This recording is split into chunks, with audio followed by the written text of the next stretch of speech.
মমতা বন্দ্যোপাধ্যায় তিনি কলকাতায় ফিরেছেন, কিন্তু যেটা জানা যাচ্ছে তার বিমানকে জরুরি অবতরণ করাতে হয়েছিল। দীর্ঘক্ষণ আকাশে ছিল মুখ্যমন্ত্রী মমতা বন্দ্যোপাধ্যায়ের বিমান, খারাপ আবহাওয়ার জন্যই দীর্ঘক্ষণ আকাশে ছিল বিমান। ঋত্বিক মণ্ডল আমাদের প্রতিনিধি রয়েছেন আমার সঙ্গে টেলিফোনে। ঋত্বিক, কি কারণে দীর্ঘক্ষণ আকাশে ছিল এই বিমান?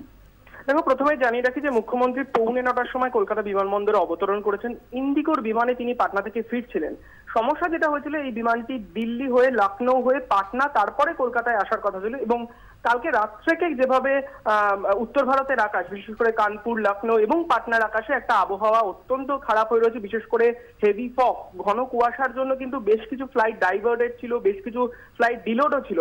যদিও এই বিমানটি নামার কথা ছিল কলকাতা বিমানবন্দরে 7:30টার সময়, কিন্তু 9:45টার সময়টা অবতরণ করে।